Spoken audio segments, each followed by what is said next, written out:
Assalamualaikum dan salam Sarawak Maju Makmur bersama saya Hafizah Munirah Maharap. Fokus berita. Kerajaan Sarawak akan memperuntuk dana berjumlah 1.03 bilion ringgit bagi projek menaik taraf bekalan air di bahagian Serian. Premier Sarawak Datuk Patinggi Tan Sri Dr. Abang Abdul Rahman Zuhari Tun Datuk Abang Openg berkata, inisiatif untuk menaik taraf bekalan air di Serian ini adalah termasuk dalam rancangan Malaysia ke-12 RMK12. The other one is water supply. Syrian division need to upgrade and enhance our water supply, and the government, Sarawak government, has allocated 1.03 billion ringgit to upgrade water supply in Syrian division under the 12 Malaysia Plan. Beliau berkata demikian dalam satu sidang media selepas mempengerusikan mesyuarat Jawatankuasa Koordinasi Pembangunan Negeri SDCCM di Pusat Persidangan Serian pada Khamis.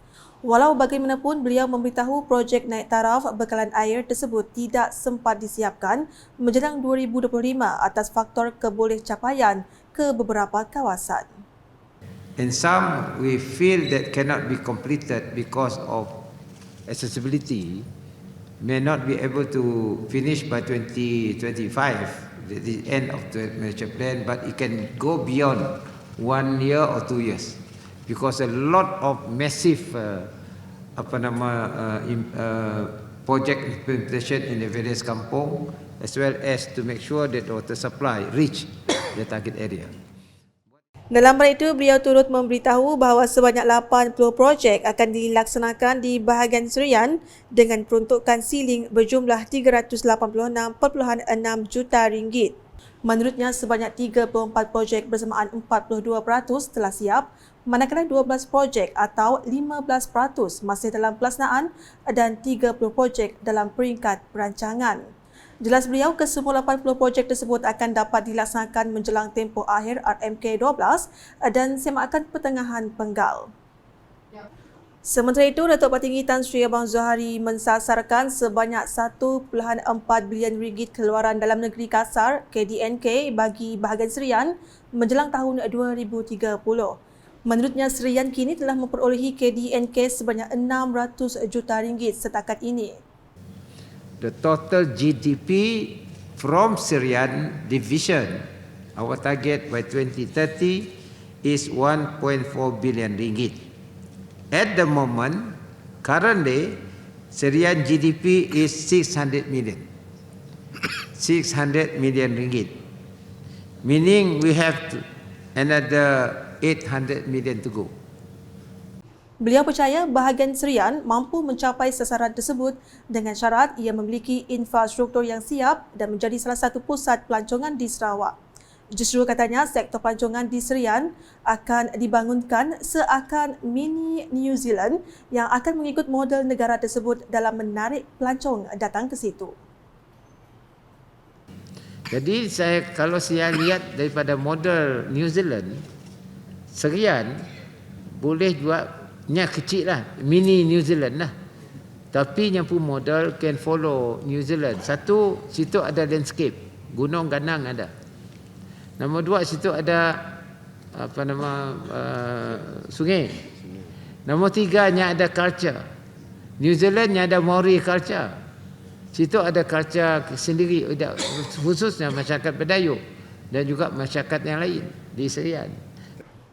Keperkembangan di Lundu. Kerajaan Sarawak akan terus berusaha untuk mengukur tanah hak adat Bumi Putra NCR secara menyeluruh melibatkan semua kaum Bumi Putra di Sarawak. Timbalan Premier Sarawak Datuk Ahmad Awang Tengah Ali Hassan berkata, sekiranya terdapat bukti yang sahih berdasarkan undang-undang kerajaan, akan bantu rakyat untuk mengukur tanah tersebut secara percuma. Saya telah pun mengarahkan Jabatan Tanah dan Survey, kita jangan tumpu pada satu-satu kawasan saja. Dan jangan tumpu pada satu-satu kaum Bumi Putra sahaja. Ianya hendaklah dibuat secara menyeluruh. Beliau berkata demikian semasa majlis penyerahan Warta Rizab Komunal Bumi Putra Seksyen 6 Kandun Tanah Negeri dan Surat Hak Milik Tanah Seksyen 18 Kandun Tanah Negeri bagi daerah Lundu dan Sematan di Dewan Masyarakat Lundu pada Khamis. Beliau yang juga Menteri Sumber Asli dan Pembangunan Bandar 2 menambah, kerja-kerja penyekatan dibuat berdasarkan permohonan dan bukan secara sembarangan. Tapi sebelum kerja-kerja penyekatan dibuat, pihak Jabatan Tanah dan Survey akan membuat engagement dengan mereka yang terlibat. Kita bincang, kita ronding, kita adakan dialog dengan mereka.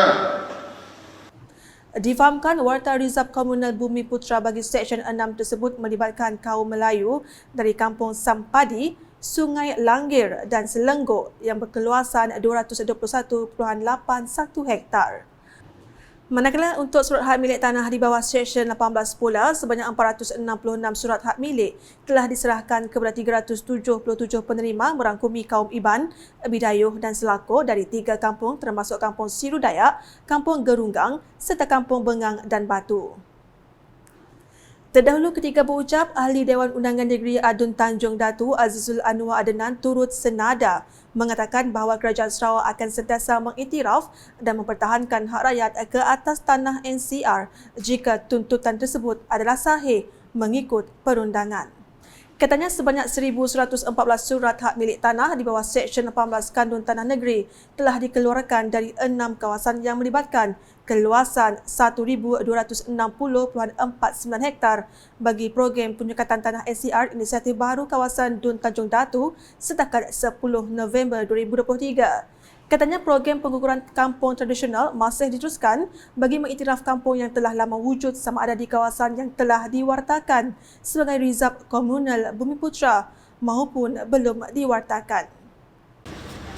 Dan setakat 10 November di Tanjung Datuk, 10 November 2023 di Tanjung Datuk, sebanyak 1,114 surat hak milik telah dikeluarkan dan daripada 6 kawasan yang melibatkan keluasan sebanyak 1,260 hektar bagi program penyekatan inisiatif tanah baru. Jadi tuan-tuan dan puan-puan, dengan adanya dokumen pemilikan iaitu surat hak milik tanah di bawah Seksyen 18 Kanun Tanah Negeri akan membuktikan persempadanan yang lebih jelas dan tiada siapapun yang boleh mempertikaikan pemilikan saudara dan saudari di atas tanah tersebut. Jelaskan lagi, penyerahan surat hak milik tanah NCR adalah bukti jelas sokongan dan keyakinan yang diberikan oleh rakyat dalam program penyekatan tanah NCR di bawah inisiatif baru tersebut. Dalam pada itu, wartawan Unit Komunikasi Awam Sarawak UKAS sempat menemubual beberapa penerima yang rata-ratanya menzahirkan perasaan gembira setelah kini mendapat surat hak milik bagi tanah masing-masing. Okey, alhamdulillah pada begitu.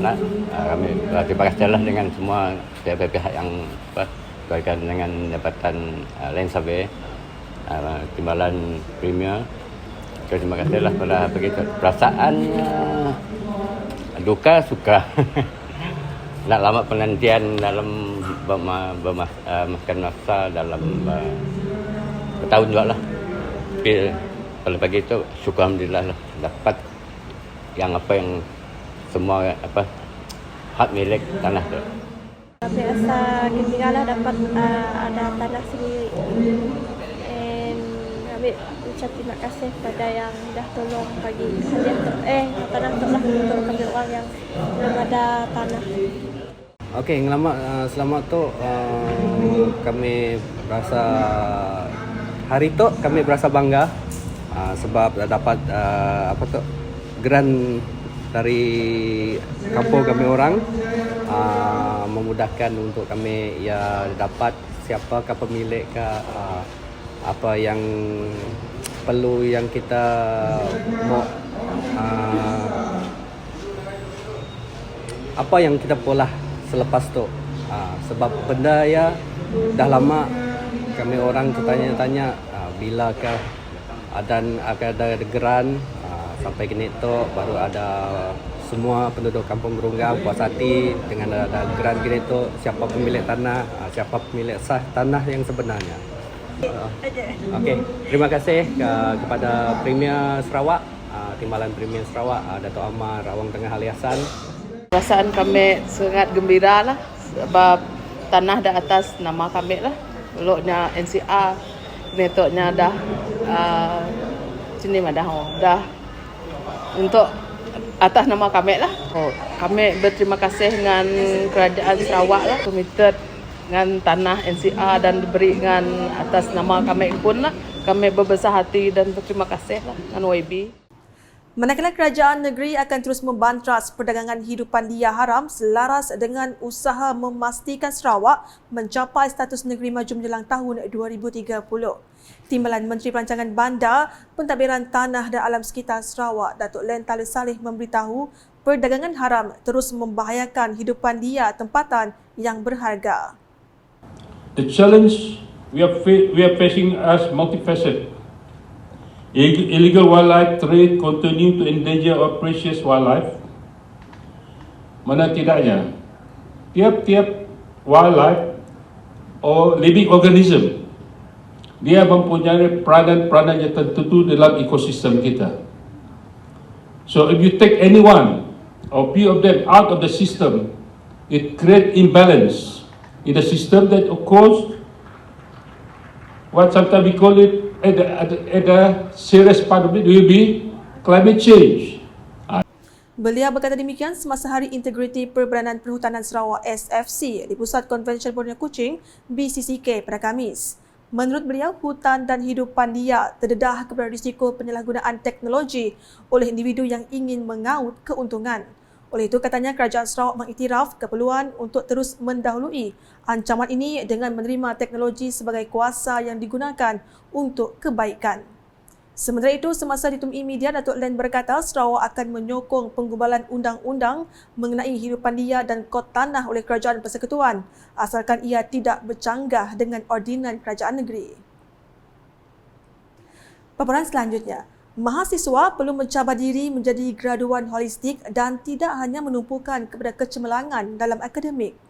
Timbalan Menteri Pendidikan, Inovasi dan Pembangunan Bakat Sarawak, Datuk Dr. Anwar Rapai berkata, ia penting bagi memastikan mahasiswa melengkapkan diri dengan semua ilmu dan kemahiran agar kekal relevan sekaligus menjadi model insan untuk membantu kemajuan negara pada masa depan. Sebagai seorang mahasiswa, banyak perkara-perkara yang kita hendak begitu idealistik. We want it to be idealistic. We want something that really follow what we think is important. And I think I appreciate that because I passed through that as well before when I was a student in University Malaya. Semua perkara kita mahu yang betul-betul ideal, betul-betul sempurna. That is important. Tetapi yang paling penting sekali sebagai seorang mahasiswa ialah untuk mempraktikkan apa yang kita canangkan when we graduate daripada universiti. Beliau berkata demikian semasa merasmikan Majlis Apresiasi Gemilang Mahasiswa UNIMAS Megah di Universiti Malaysia Sarawak UNIMAS pada malam Rabu. Majlis ini bertujuan untuk mengiktiraf pencapaian cemerlang pelajar dalam pelbagai bidang termasuk aspek sasiah, akademik dan kurikulum serta penglibatan aktif dan pencapaian di peringkat universiti, kebangsaan atau antarabangsa. Pada majlis tersebut, sebanyak 23 anugerah telah diberikan kepada para pelajar yang telah mencapai kecemerlangan dalam pelbagai bidang. Sekian edisi malam bersama saya Fizah Munirah. Berita berlanjut boleh didapati di semua platform media sosial Lukas termasuk portal lukas.sarawak.gov.my dan UKAS Channel di YouTube. Sebelum mengakhiri buletin edisi malam ini, saksikan serotan Majlis Penyerahan Warta Rizab Komunal Bumiputra Seksyen 6 Kandun Tanah Negeri dan Surat Hak Milik Tanah Seksyen 18 Kandun Tanah Negeri bagi daerah Lundu dan Sematan yang disempurnakan oleh Timbalan PIMIN Sarawak Datuk Ahmad Awang Tengah Liasan di Dewan Masyarakat Lundu pada Khamis. #Saluran Informasi Rakyat. Salam UKAS.